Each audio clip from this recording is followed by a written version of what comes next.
the FNL Network talk show. All right. Welcome, everybody. Happy Juneteenth, which is like new for me. Like, I think let's discuss that, but we'll get to it in a second. I'm joined by two beautiful blondes, Holly and Marianne, and the ever dapper Jeff. How are you guys? Welcome, everybody. Hey, I'm good. Yeah, nice. So, okay. You know, like, and I don't really want to put you on the spot, Jeff, but clearly you're the only person here of color. So I'm putting you on the spot. Oh my God. Yeah, and the reason I am is because it just popped in my crazy mind. Like, I didn't prepare anybody because whatever, I can't prepare my crazy mind where it's going. But I never knew about Juneteenth until, like, say, the last couple of years I started hearing about it, and that essentially it's to celebrate, you know, the freedom of former slaves, which was a horrible thing, clearly, and a shame in our history. Jeff, were you aware of this before? Is this something that, you know, just did not hit, you know, white or half white like myself folks until recently to like learn about, you know, how long has this been going on, and what was the shift in making it a holiday? Okay, so I didn't know about Juneteenth until last year. Okay, so I'm with you. So it's all new to me. Okay. So I went out to the oceanfront on Saturday and celebrated, and it was really nice. It was very diverse in culture. So it's new to me because I don't really go out too much. I didn't know about Juneteenth. I didn't know it was a national holiday until last year when they were doing events. And I think only because I'm a designer artist, I'm being engaged into the different events that are going on. So that's how I knew about it. So yeah, it's new to me. Yeah, I mean, like, even too, like, I didn't know if it was part of Black History Month. Because it's funny enough, like, I work with like a diverse crowd, and I don't know if this is gonna be funny to people, but anyhow, a lot of people I work with are kind of from like the Midwest, and they're white and boring. So I even like make, you know, fun. I'm just like, I ain't hanging out with any of the white folks. I hate them. It's like, you know, give me the Asian, the Spanish, and the African Americans. I love those people. Like, they have personality. The white Midwestern members who I work with, I'm like, no, they're too damn boring. And so anyhow, occasionally for work, they'd be like, oh, it's Black History Month. I'm like, okay, but like, I don't know. What do I do with that? I never did anything with it. So I never learned about Juneteenth or other things, you know, other than, you know, basic history that's widespread and covered, but I'm open. What about you ladies, Holly, Marianne? Were you familiar with today's date before today's date or not so much? I think last year was last year when I heard about it. But I think it's a wonderful thing to celebrate. And I think that it should be recognized. You know, I think there's certain jobs that don't recognize it as a holiday, but I think it should be celebrated. I think it's a big deal. And I think it should be recognized. Absolutely. But I want to say last year was when I first heard about it. It hasn't been an official holiday very long. But I do think it's very important. I think it's important for our history. I think it's important to be inclusive and to make others feel heard, to make them realize that and understand that they're important, and that this is a monumental moment in our history, and it needs to be talked about. Sure. What about you, Holly? Any experience with the holiday in the past?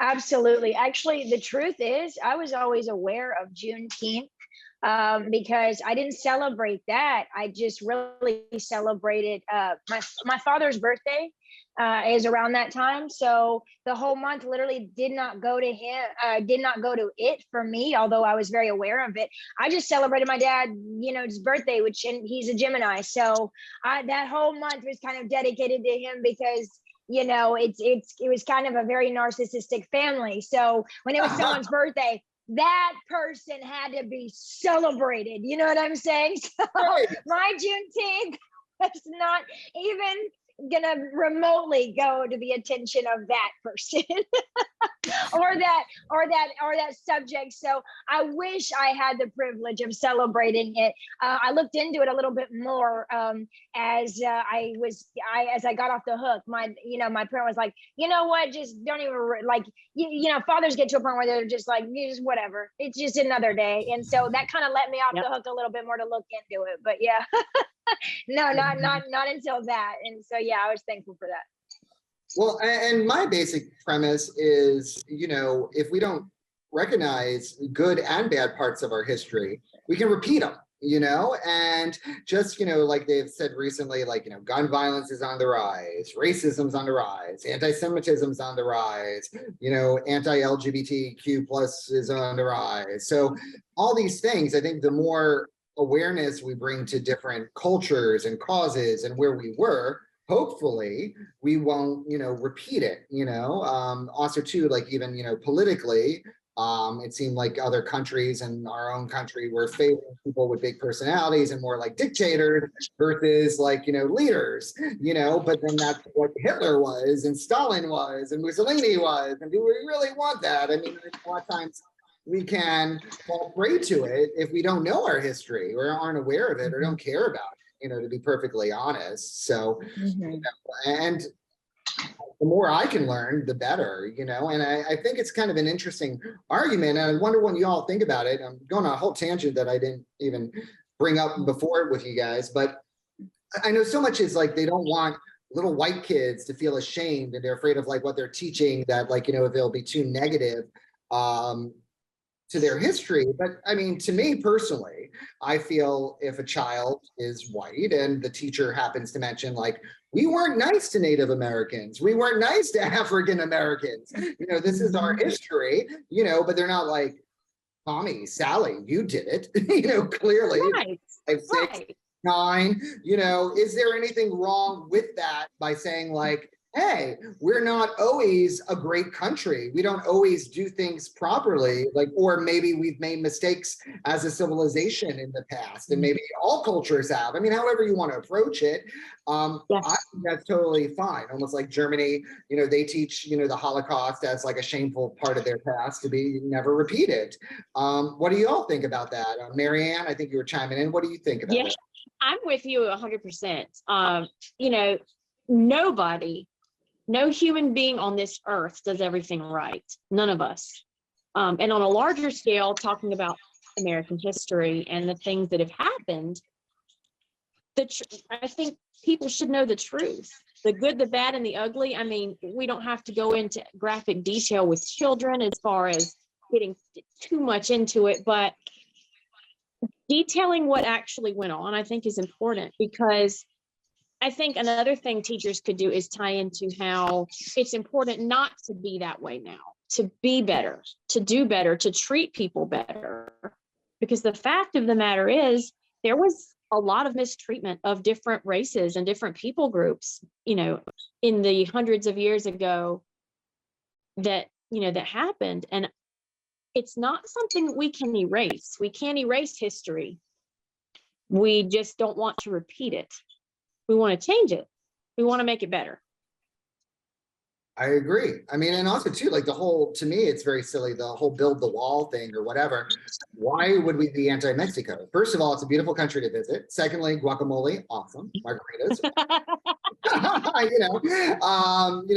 In most of the restaurants in New York, you have Mexican people working. They wouldn't function without them. A lot of jobs Americans no longer want to do, or even construction. Often you'll see Mexican labor. So I'm like, what's the issue, yo? But anyhow, Jeff, what are your thoughts about as far as like being more incorporative, as far as like teaching our history and now including other cultures and trying to avoid, I guess repeating what we've done before with other cultures? I think it's good. I think what Marianne said, bringing it forth, and what you said about, addressing it, the abuse.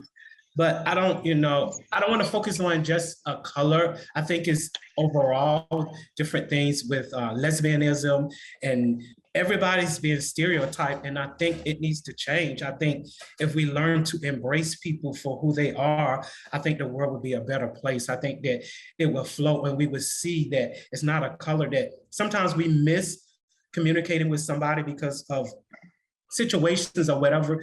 And when you get to know that person, it's not what they perceive on the outside. That person could really truly be a genuine person. And I know with me, when I went to the beach, I just saw so much diverse with different cultures. And it was a beautiful thing just to walk the boardwalk and see people just in the moment celebrating, and not, a stereotype of color, Black, Mexican, white. It was just people coming together, just enjoying themselves down in the ocean front. And I like that. I enjoy seeing that. And I think it needs to be more of that. And I think this world will be a truly better place. So I don't just look at it as just the color. I look at it, all of it. People are always giving stereotype with different things, and it needs to just stop. So bring it to the forefront for change is definitely a plus. And I see it happening right now, which is good. It is. And funny enough, from what I've heard, with history, I wasn't there clearly, but like Irish, Italian immigrants, they were discriminated against, and they had to like live in their own like neighborhoods. And, then later on the Chinese, and even internment camps. Like, so we have a whole history of like, I guess, the foreigner being, the person who's villainized or whatever in American culture. What's your take on all this, Holly, and how to present it to children and the world? Sure. I don't know if anyone caught this, but in the movie The Flash, has anyone seen that? Okay, so I won't spoil it, but I will say this. I don't know how everyone feels about it. I won't say the whole thing of it, but I will say in one scene, what they do with children, a lot of people are gonna be like, okay about it, whatever. I think it was cute the way they rescued little children in the beginning and stuff like that. But honestly, there was this one infant there, they slipped a baby in a microwave. And caught it. It was caught just to let it live. But at the same time, if you're an electronic microwave, how do you ding? If you're like a modern day electronic microwave? I don't know. I just feel like there was a subliminal message. So I completely agree with Jeff when I say this. I think it's abuse over every detail. I think it's over abuse over racism, abuse over this, abuse over that. It's abuse with babies. I feel like that's at an all-time high right now. I'm just stunned that The Flash, there's a whole cast and a crew, and that it's a high budgeted film. I don't know. I could just be too serious of a person, I guess. But I read that as you're writing in the scene to see if it's okay if you cook a baby in their microwave. First of all, you don't cook a baby in a microwave. You don't even place it in a microwave. In writers, you can afford a writer who can write a more creative scene than placing a baby so it lands safely like all the other babies and on a table. You don't need to place it on the microwave to see if the audience reacts to that well, because baby bottles and formula. I'm an aunt to a 2-year-old and to a 6-month-old. I know what goes in a microwave with a toddler, with a newborn. Bottles and formulas and water, water to make it hot, things like that. You don't put a whole baby in a microwave. I was extremely offended at that. I love, superhero movies. I do not put them down at all. And I love The Flash. I love Spider-Man, all those movies. I am not offended at any of that. I say go for it. Get creative. Write a script.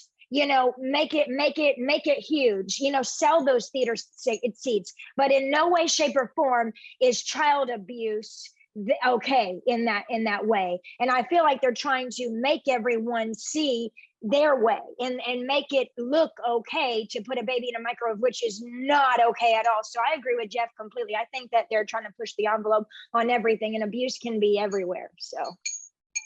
All right. Well, I don't think anybody throw babies in microwaves, but maybe like the writers of The Flash were. I have no idea. Maybe they had a bad baby experience. I have no, a baby with color. I have no idea. Or like that baby on the plane that won't shut the hell up, when you're trying to sleep on a long flight. They're like, if only I could microwave it. And they wrote the scene. I have no idea, but that's kind of crazy. That's the only time. I think it was once on a plane from San Francisco to New York. I would have not been opposed to the microwave, but again, I wouldn't have fully condoned it either. But the thought wouldn't have been so bad. I might have enjoyed The Flash at that moment. That's all I'm saying. That's all I'm saying. But, clearly, the FNL talk show, we're not endorsing microwaving babies. So that's what we learned. Now, Moving on. I will go to what I originally said I would share.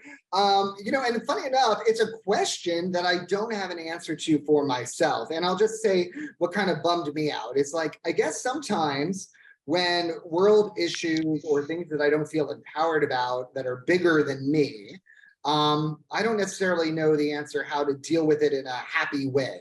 So in other words, like first it was COVID.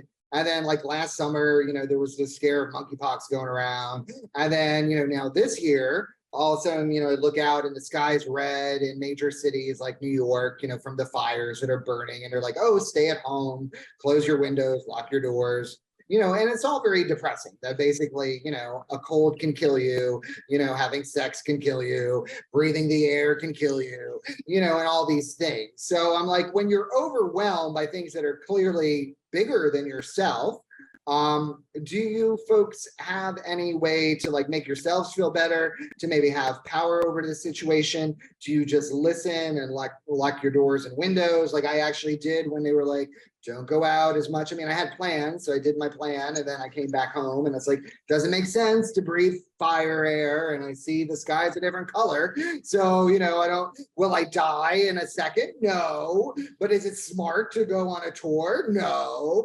And I'm like, so I kind of pseudo listened, but I didn't really have a great solution.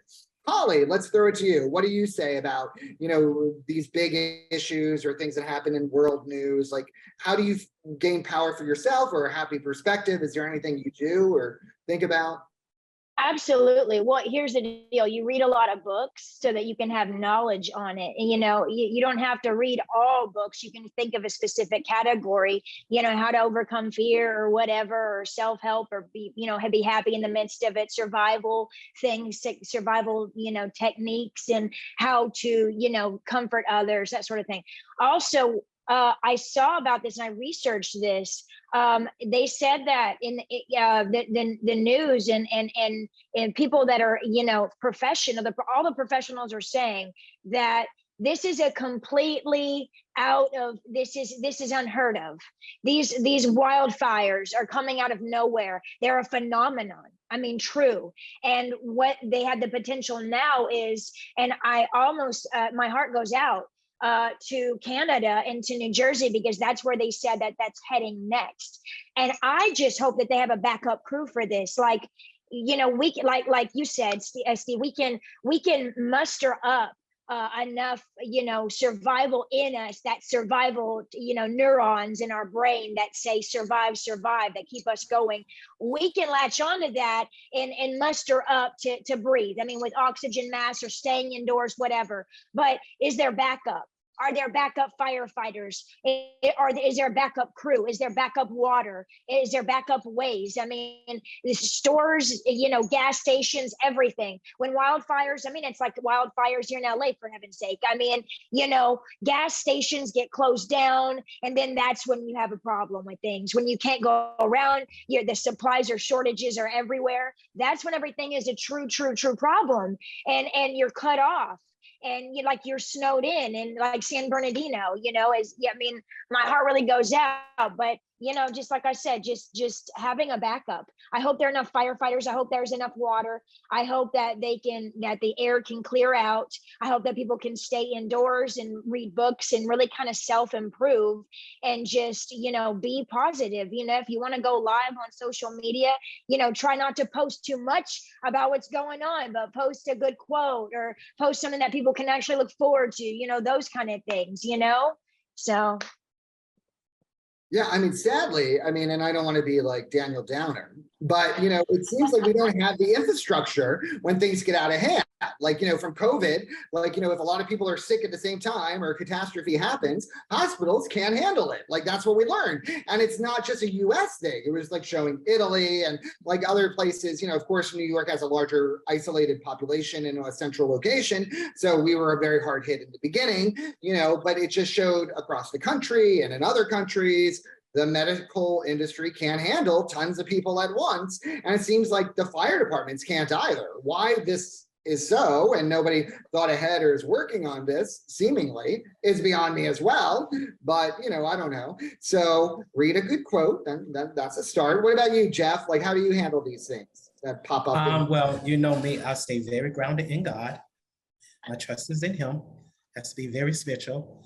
I feel like so many times we trust in man so much that we miss it. And I feel like sometimes even everything that's going on in the world is almost like putting a fear factor in us. But we as people have always overcome, and things happen, and we have to prepare for those things.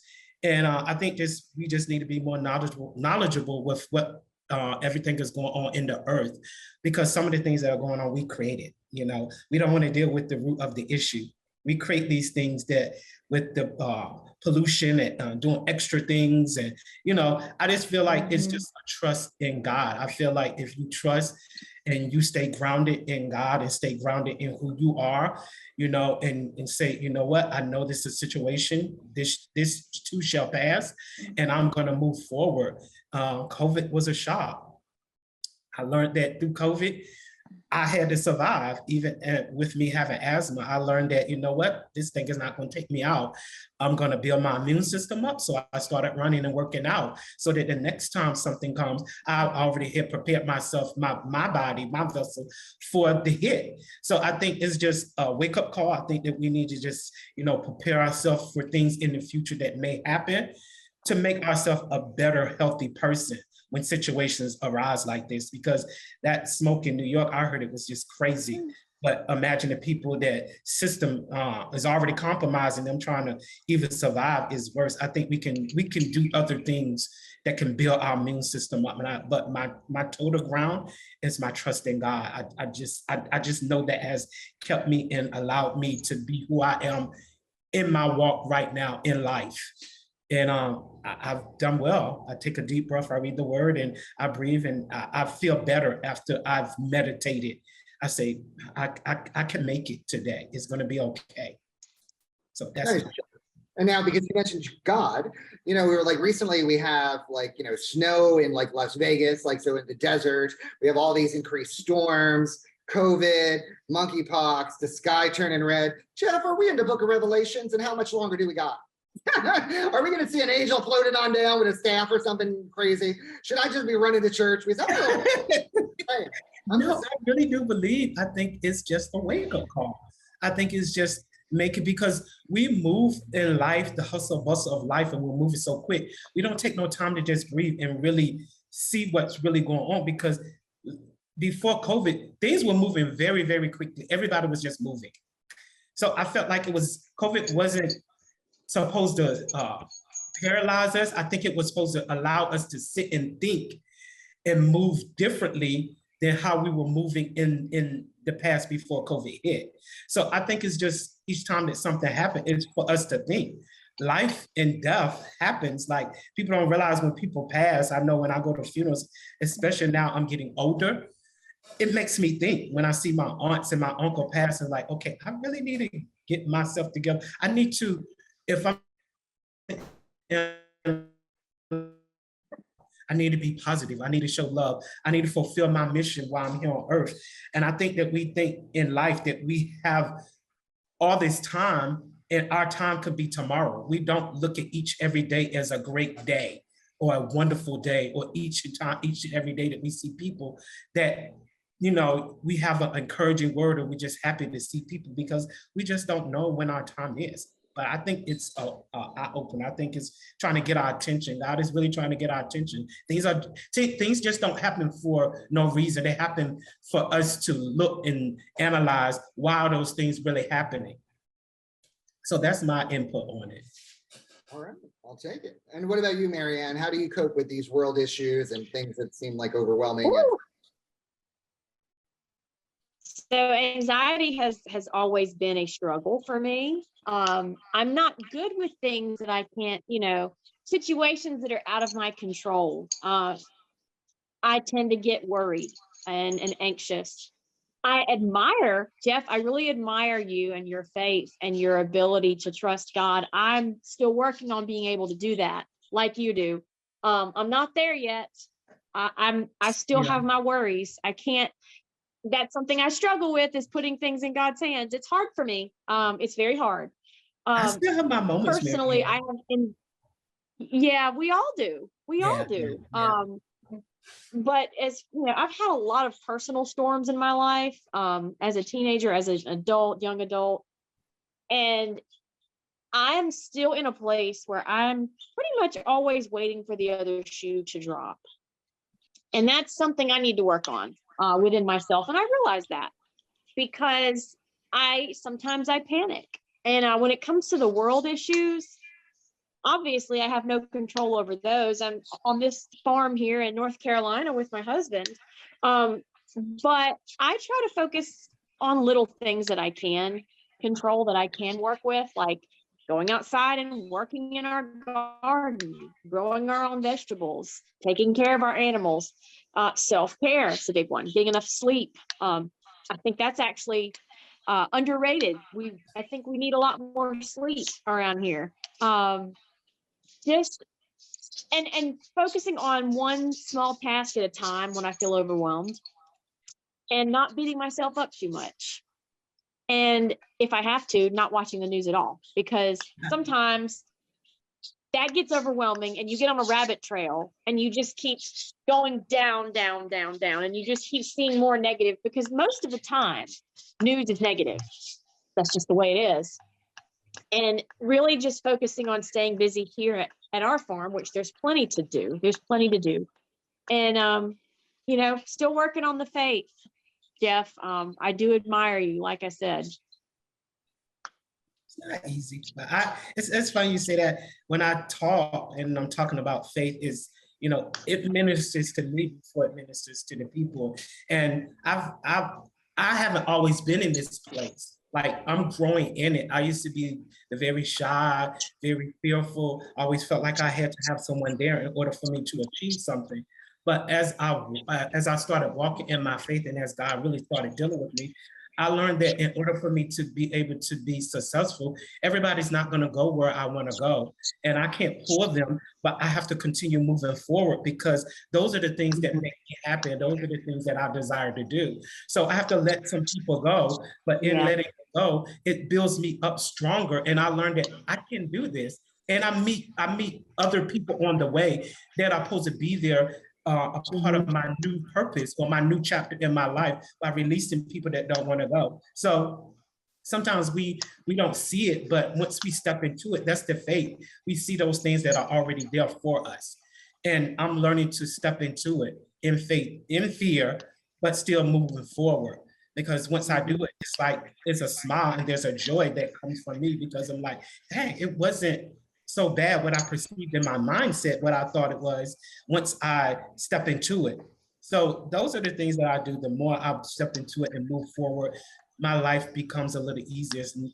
It's always going to be a battle, but we can all overcome battles. Everything we do is a battle, but we have to not let that defeat us in our mind, where we just say we paralyze ourselves and don't even take the steps to go forward. So I try every day to move forward and put those positive people around me that see who I am and celebrate. That makes a difference. Celebrate me just as well as I celebrate them. So that's where my faith continues growing. And I was trying to help somebody. Helping people really help. People don't realize you help people and you wind up in a place where you're struggling. Those same people that you help come and help you. So I think the world needs to just start coming together and bond together in love, because love is a powerful thing. I'm learning. I've always loved people, but my thing was I always the one that got wounded and I didn't understand it. But I learned now that I'm not going to change who I am, because those things have changed, where the time has come where when I love, those same people that may have offended me come back and they really respect me and say, you know what, you did something for me a couple of years ago that really changed my life. So I don't allow those things to dictate who I am and who I was before that situation happened. So each and every day, I just try to love people in spite of, because you just never know what someone is going through. Your love can change the dynamics of their whole life. And that's what I want to do. I want to change somebody's life where they may be suicidal, I just look at them and say, you know, I love you and I'm here for you. It makes a difference. And I don't think we do enough of that. We're so busy focusing on our lives. We don't take the time to see that someone over here is really struggling, or someone over there is depressed, or someone going through and need a friend and they just need a hug. If we sit and just breathe for a minute, we can hear the inner spirit and look at that person and say, what's going on with you? But we don't do that. But I feel like we need to start doing more of that. Beautiful. I love that message, Jeff. I mean, and kind of what you alluded to as well. Like, I think both psychiatrists and a lot of spiritual groups will talk about how a lot of times, you know, we manifest people in our lives that represent both the good and bad inside of us. So, you know, we're either to be in all different types of friendships and relationships and so forth. And I love that, you know, you try to look at people with like grace, forgiveness, and love, because, you know, usually, you know, I try to do that, but if somebody really ticks me off, well, then I do Santeria and wish them dead. So maybe I should stop doing that. So, you know, I might take a little lesson from you, Jeff. Stop killing those chickens in my apartment and decide to look at them with love and grace. You know, it might be a better way to go. That might explain some of my issues, but yeah, it was good. Now moving totally to a different gear, I have a speech coming up, and it's not about me, but I do motivational speaking, and the topic that they gave me was stage presence. And so I looked it up, and essentially a lot of TED Talks were like, anyone can give a speech, and a lot of it, you know, you can train yourself. It's a skill set, you know, moving backwards makes you look like retreating. A lot of it, they kind of compared to essentially like primal instincts and almost like animals. So, you know, like a lion, you know, it doesn't move a lot because it doesn't have to. And so, you know, these are just like different cues on how to like hold yourself still, to be present in the moment, to like take your time when you're giving speeches and pacing. But a lot, honestly, in my mind, and it's clearly not what I'm going to give as a motivational speech, I just think some people are better at speaking and public speaking than others. And I think, you know, they can get better, but I don't think necessarily they'll always be great. You know, I also would say too, if we look at like, you know, even politics and, you know, things like this, I think a lot of times people are drawn to politicians who are either entertaining or who are great speakers or good orators and things of that nature. And it can't always be taught because they're often coached, and you know, they'll still either be likable or not likable. So I think there's different aspects that either you got it or you don't, but that is not the motivational speech that I can clearly give. Be like, you're screwed, deal with it. So anyhow, I want to hear your thoughts. Holly, what do you think like about public speaking? Can anybody do it? Are there like things that you do before you go in front of an audience? Oh, so good. I not only, yes, I do it not on the level that I need to, probably no, because I have motivational friends that are just out of this world. Yeah, that's kind of my goal. What should be done? Do I think everyone can do it? Let me answer that question. No. I think everyone can speak. Everyone can write up a speech. Everyone can speak in front of people. I aced speech in college. I'm not bragging on myself. It was hard to do. But in this class in particular, they made you just go up to random people and record your whole speech. And then if you didn't turn that in, boy, you were like, it was college. I had a college teacher. Do the math. You failed if you didn't follow orders. So it literally like you know, Jeff wants to talk about coming out of his shell. I think he's brilliant for that. But I applaud you, Jeff, for having the courage to do that. I did not want to do that. I was in front of people going, will you listen to me? Just no, they didn't even let you do that whenever you were in college. In this particular class, they just go up to people and just start saying your speech. Just start off with a joke. Number one thing, always start off with an attention getter. They're a joke.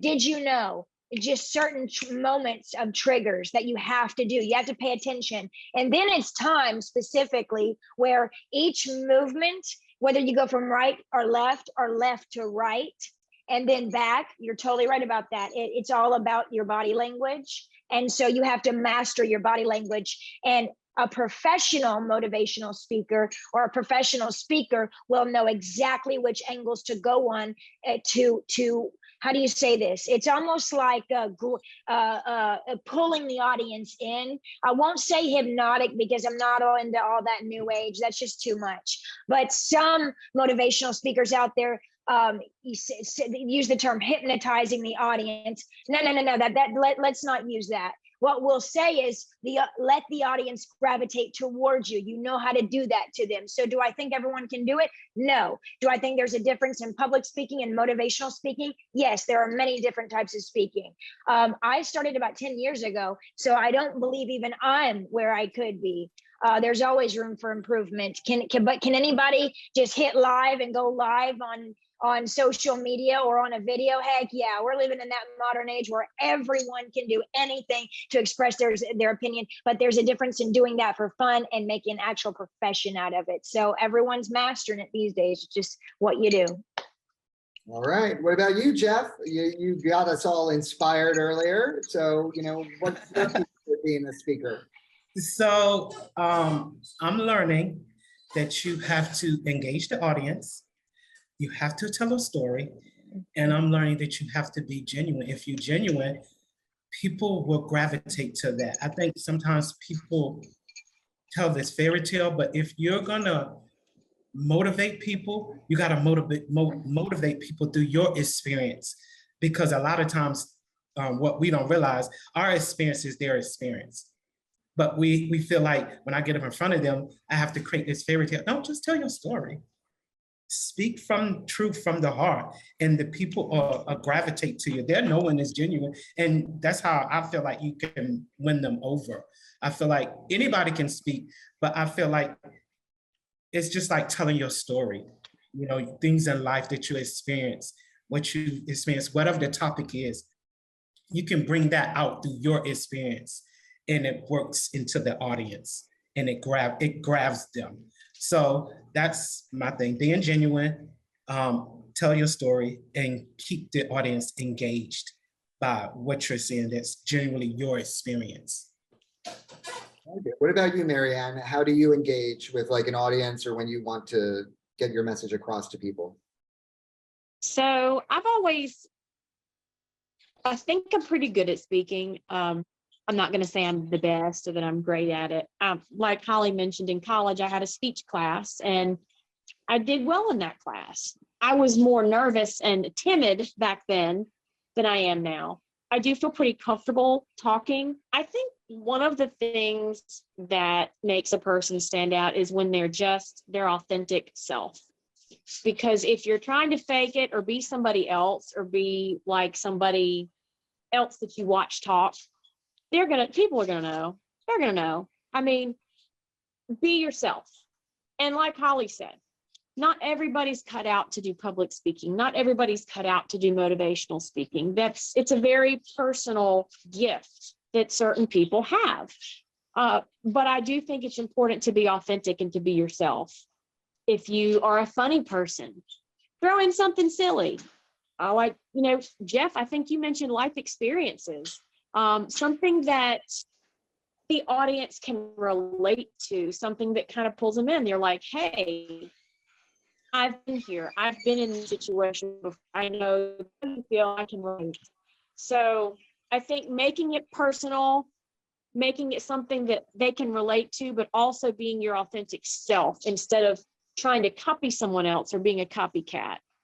I do think it's important to watch others and maybe get some ideas, but I think ultimately your confidence is going to speak for itself. If you're confident in who you are, if you're confident about your topic, it's going to show. If you're knowledgeable about your topic, it's going to show. If you're passionate about what you're talking about, that's going to come through too. Well, Marianne and Jeff, you both inspired me with a new question, because I'm going to use an example. I have one friend, she's always had a weight issue, which whatever, we all struggle with our issues. However, we were at the same agency, and like the agent would even joke to me that she always wanted to be the leading lady, but clearly she wasn't that type. Now, if she embraced, fully how she looked, she'd be one of only a few people in the room, because, she's clearly morbidly obese, is what I'm just going to say. Okay. She didn't want to ever even play anybody with a weight issue or anybody chubby. And in her mind, she wanted to go for ingenue. And then I have another friend who was nice looking, but, New York, LA, major cities, especially, for lead roles or whatever can be very competitive. So you almost have to be model material or have a perfect 8-pack abs if you're a guy, etc. And anyhow, so this other woman, she always kind of wanted to be like sultry sex vixen, but she basically looked like a best friend type. So like never like the lady. And and then so that, to me, who they wanted to be or aspired to be wasn't really where they were currently or how they were being viewed by others currently. So maybe I'll go to you first, Marianne. How do you find your authentic self or embrace your authenticity? Well, I think first you have to know what you can change and know what you can't. If somebody has an issue with their weight, for example, that's a health issue too. And that's something I personally think should be addressed. But if you are more of a funny person than a serious person, yeah, you can act. You might be able to act the part, but I think a lot of people excel in what they love and what they're good at. So I think it really just depends on what's changeable. And I know a lot of actors, they will lose weight, gain weight to get a role. So another aspect of this whole thing is how bad do they want something? How bad is this something that the person really wants? Are they willing to make changes that they can make? There's a big difference in can and being willing to do it. Interesting. What about you, Holly? How do you find, your authentic self to present to others? That's a great question, Steve. I think it's finding your authentic self. It's what's your story? What I mean by that is, what have you been through that no one else has? Believe me, you're going to find not that much, because everyone's been abused. Everyone's been, molested. Everyone's been mistreated. Everyone's been bullied. Everyone's been, shamed. Everyone's been beaten and, blah, blah, blah, blah, blah, blah, blah. And, I mean, when I say that kind of extravagantly, not everyone, but everyone has been through their own personal trials.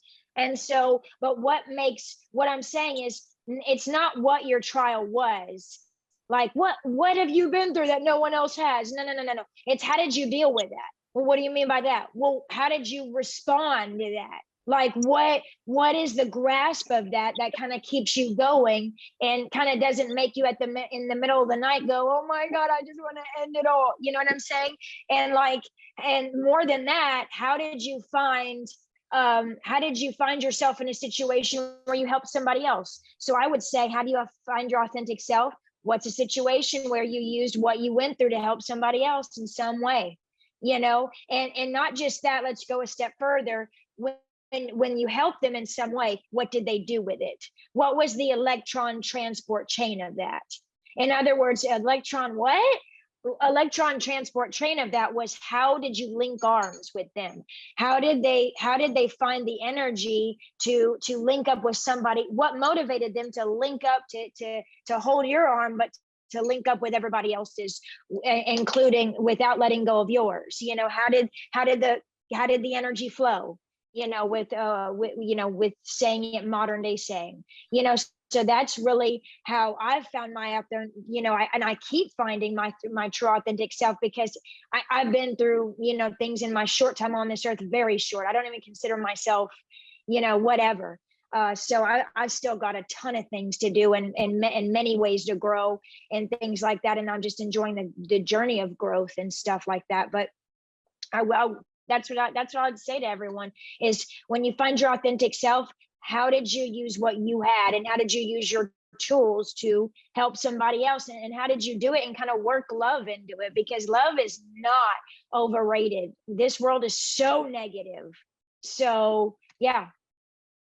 Nice. And what about you, Jeff? How did you claim your voice or find your authentic self?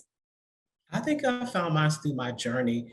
I just want to say this because when I was in college, I used to work at Taco Bell, and I used to be on the drive-thru, and I used to be the one taking the orders. And I never forget it. This lady came through, and she pulled at the window, and she was like, "Why are you working there?" And I was like, "Excuse me." She's like, you have a wonderful speaking voice. I think we have signs in life, but we just override it. I was so young. I wasn't looking at that. I was like, speaking voice. I was like, I'm scared to get in front of people. So I feel like the reverse is it makes the enemy makes you fearful to stand in front of an audience, but that greatest gift is actually the gift that you don't really want to be in front of doing. And I learned that my greatest gift is speaking. And when I was called out to be a minister, I was scared. I ran from that calling because I didn't want to be in front of people. I had already had issues with molestation and all that. So my confidence level was already down. So it had to reverse. So the more that I would stand in front of the audience, the natural, genuine Jeff would just flow. But I felt like it was from my journey of people saying certain things in my life. Yeah, I have other gifts with the arts, but I felt like speaking and engaging with people was something that I naturally had but did not want to do. But I'm learning to accept the genuineness of who I am to be able to speak, and it's paying off for me. Even being here on FNL, like all that is training ground for me for a greater. And I didn't realize it at the time because I don't like being on camera. I don't like being in front of the TV and all that. So this is a new level for me, but it's becoming comfortable for me because I'm learning to accept my genuineness of who I am by actually flowing in it. So I think your journey, I think in life, we just have an ear to hear what people are saying. And it's there, like even with you, Sean, sometimes I hear you. The one thing I know there's a wonderful gift with you is the joking. Like it's so authentic. It makes my day because I could be going through something, but when you're telling the story, you're hosting and you're saying little jokes, that's who you are, and that's who I know you as one of your gifts, and it works really well for you. I know I'm not a joker, so I know I couldn't flow. I would sound so crazy trying to do that, but that's part of who you are, and it naturally just flows from you, and it's very genuine, and it's just from the heart. So I think we all can see certain things in each other. We just sometimes people say it, but we don't hear it. We just like, oh yeah, I know. People say I speak, but you don't pick up on that. You just like, oh, thank you. I didn't know I have good speaking voice. But yeah, I think your journey in life really teaches you, if you have an ear to hear, if you look back, some of the things that you were doing, there were evidence of who you were going to become. I love it. So yeah, conquering your fears, leading with love, sharing your journey, seeing how it affected other people. Great. The last thing I'd like to, pose to y'all, maybe I'll go first this time. It's Pride Month, all of June. And so I wanted to not make it about sexuality or preference or what have you, but about what, personally, we're each maybe proud of. And I'll throw in two things. Like I know, being an actor, speaker, or MC host, a lot of my friends, who live in the city, some had to leave the city because they couldn't quite, support themselves. Others had to take loans from family and friends. Sadly, my family is Poe, so I can't get a loan. They got nothing to give. It's like maybe they can mail me some government cheese. I don't know, but I mean, they're not going to be helping me out much. But one thing I'm kind of proud of, I was always able to find the way and to live, well, and to travel and to not have to worry, and then even use some of, my mild success so far to help others. One of which, I was able to take my mom. She had never she didn't go to Italy or Greece. She had been to Europe, but not much. But anyhow, she always wanted to go to Italy. And so for her 70th birthday, I was able to take her on a Mediterranean cruise. So it was just something that, was very special. It's a memory she'll always have. And I was able, to do that. And I'm very proud of that. I wish I could even do more. So those are just two examples, just basically being self-sufficient, even though sometimes I'm still a man-child, I'm proud of. And being able to share some of my success, with my family, is what makes me proud. I'll pass it to you, Holly, because I just looked down right at your beautiful face. What's something that you're proud of, or several things? Feel free to go on a tangent. Why not? Absolutely. I am proud of being around thankful people. I'm very proud to be my mother. I'm gonna go really sappy and mushy, but I'm proud to be my mother's daughter because my mother is probably the most selfless, sacrificing mother ever. She came from orphanism. Her mother and father died at an extremely when she was extremely young. She raised her siblings and then she raised us kids, and she completely solely supported us, without a whole lot of education at all. Raised us in the faith. But she never she's that true meaning. She's not always like that prosperity, blah, blah, blah, blah, all that stuff around. Like, I'm not here to diss anyone or anything. I love the meat that I get and stuff like that when I can get it. But she's the type of woman that would lay down her life or give shoes or give a multi-$1,000 TV or what I'm trying to say is any of your needs are they're met by her. Like she just will meet someone and she's like the biggest giver. Like, she's the best example of what it is. She has been through so much. She's been through abuse, everything under the sun that could happen to somebody has happened to her.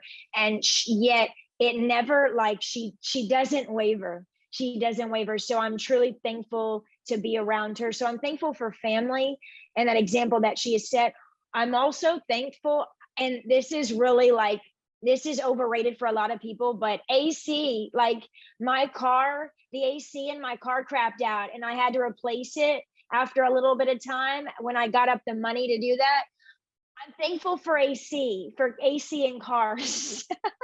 So that's what I'm thankful for this week. That is not overrated. So, anyway, go ahead. I love good air conditioning. What about you, Jeff? What are you proud of yourself and accomplishments? Or you could go thankful as well. Okay, so I'm proud of my family, immediate family, and my extended family in my journey. How do I say it? Sometimes when we hear family, we think of only our family, like blood family, but life teaches you that you can actually have other families that are not related, that really change the dynamics of your life. And I'm just proud of that. I'm proud of just the FNL team. I'm proud of the people that I'm connected with because my family have moved. And it's just opened me up to a whole different world and a whole different experience. And I'm happier because I feel like my initial family, I don't have to lean on them. It's other people there that I can lean on them when I'm having a hard time, and they can say, it's gonna be all right.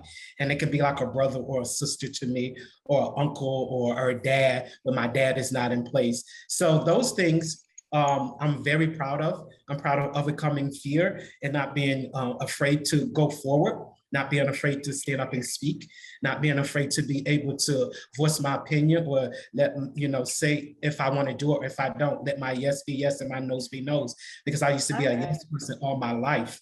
And now I'm learning to say, no, I don't want to do that, because sometimes I would do things and I wouldn't be happy. I only did it to make somebody else happy. And I'm learning that I have to be happy as well. So all those things I'm proud of. I'm proud of overcoming those and being confident in who I am and who God created me to be, instead of trying to create myself to be something for somebody else. So yeah, I'm proud of that. Woo, well said, Jeff. And what about you? What are you proud of? Well, a few things. So I am proud of the ability that I have to work with and rescue animals, because I love being able to rehab an unwanted or abandoned animal or an animal that's been abused.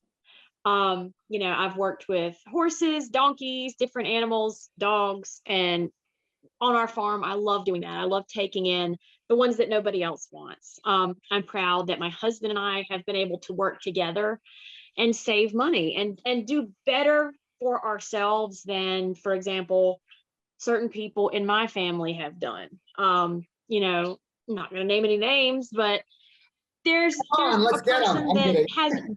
What? I was kidding. I was like, come on, let's get them. Name those names. It's just, there's a person in my family with a bad addiction. And because of that, he's never able to save any money. And I think for me, watching that growing up, it made me more money conscious as far as being careful where I spend it, being more mindful what I do with it.